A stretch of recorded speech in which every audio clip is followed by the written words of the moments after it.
जनस्वराज्य प्रदेशाध्यक्ष समित कदम यांच्या हस्ते रुईकर पानंदमळ्यातील नवीन पुलाचा उद्घाटन सोहळा संपन्न।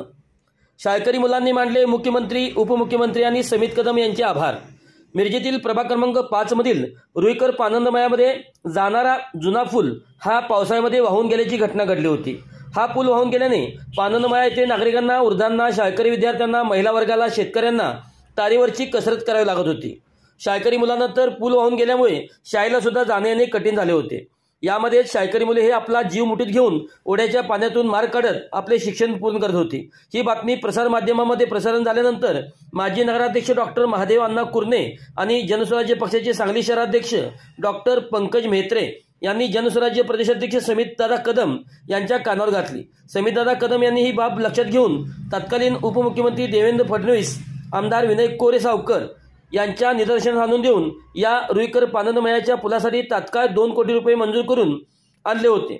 आज हा रुईकर पानंदमळ्यातील पुलाच्या कामाचा उद्घाटन सोहळा हा जनस्वराज्य प्रदेशाध्यक्ष समितदादा कदम यांच्या आणि शाळकरी विद्यार्थ्यांच्या हस्ते महादेव अण्णा कुरणे, डॉक्टर पंकज म्हेत्रे आणि जनस्वराज्य पक्षाचे पदाधिकारी, कार्यकर्ते यांच्या हस्ते संपन्न झाला।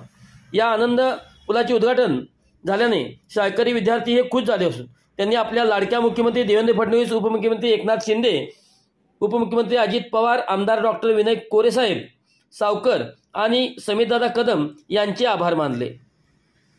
धन्यवाद देवेंद्र मामा, धन्यवाद एकनाथ मामा, धन्यवाद अजित मामा, धन्यवाद विनय कोरे मामा। आमच्या अडचणी तुमच्यापर्यंत मांडणारे आमचे समित मामा। आम्हाला रोज या पावसामुळे पूल तुटलं, आम्हाला रोज आमची शाळा चुकायचे, क्लास चुकायचे, म्हणून मला खूप वाईट वाटत होतं। पण आमच्या समितदादांनी 2 कोटी रुपयांचे पूल मंजूर करून दिले आहे। त्याबद्दल आता आम्ही रोज शाळेला जाऊ, रोज क्लासला जाऊ। धन्यवाद। जुलैमध्ये झालेल्या प्रचंड अतिवृष्टीमुळे आणि जो अचानक मोठा पाऊस आला त्यामुळं रुईकर पानदेतील हा जो जोडणारा रस्ता होता हा पूल त्या ठिकाणी वाहून गेला।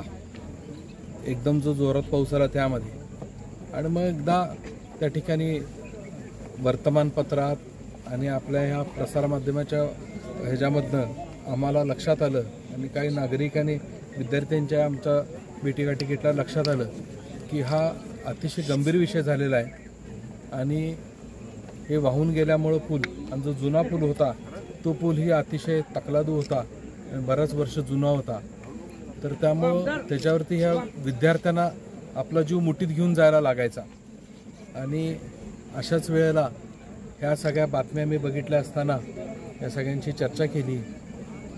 तत्कालीन राज्याचे उपमुख्यमंत्री आदरणीय देवेंद्रजी फडणवीस साहेबांना त्या ठिकाणी ही सगळी गोष्ट मी लक्षात आणून दिली, ही बातमी दाखवली आणि मुलं शाळेला न जाता त्या ठिकाणी कशा पद्धतीनं व्याकुळून उभारले हे त्यांना बघितलं। अतिशय संवेदनशील असणाऱ्या देवेंद्रजींनी तात्काळ आदेश दिला की ह्या पुलाचं काम लवकरात लवकर चालू झालं पाहिजे आणि त्या विद्यार्थ्यांच्या शाळा एकही दिवस चुकता कामा नाहीत। त्यामुळं ह्या पुलाचं काम तात्काळ मंजुरी मिळाल्यामुळं पटकन चालू झालं।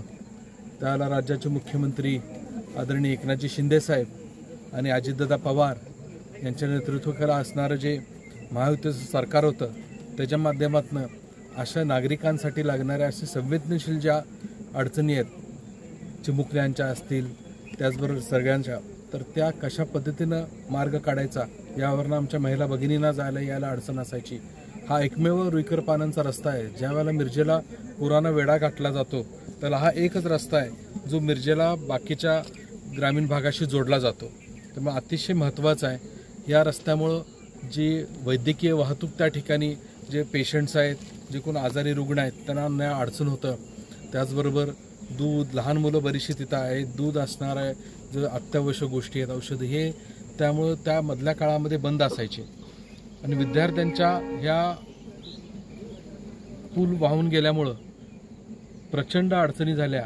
त्यांचं त्या ठिकाणी जाणं येणं, रस्त्याच्या पुलाच्या पलीकडनं येणं फार कठीण होतं आणि त्यांना परत मग इकडनं वळसा करून जायला लागायचं आणि परत मग शहरात पाणी आलं असेल त्या रस्त्यावरती तर त्यांना जाणं अडचणीचं होतं। त्यामुळे हे त्या ठिकाणी त्यावेळेला राज्य शासनानं हा मंजुरी करून तात्काळ दिला. परवाच फडणवीस साहेबांना मी याबाबतची कोल्हापूरच्या दौऱ्यावर आल्या असताना माहिती दिली. साहेबांनी सांगितलं, म्हणलं साहेब उद्घाटन राहिले, मी येईन, उद्घाटन करीन, मी त्याचे पायाभरणी तुम्ही करा, उद्घाटनाला मी येईन आणि माझ्याकडनं त्या सगळ्याच माझ्या माता भगिनींना आणि असणाऱ्या माझ्या बालमित्रांना माझ्याकडनं त्या शुभेच्छा द्या आणि त्यांच्या कुठलीही शाळा हा त्यांचा देवेंद्र मामा चुकू देणार नाही, अशा पद्धतीची त्या ठिकाणी त्यांनी ग्वाही दिली. आणि त्यांचा निरोप आज ह्या सगळ्या चिमुकल्या माझ्या बालमित्रांनाच मी त्या ठिकाणी द्यायला आलो. निश्चितच राज्यामध्ये महायुती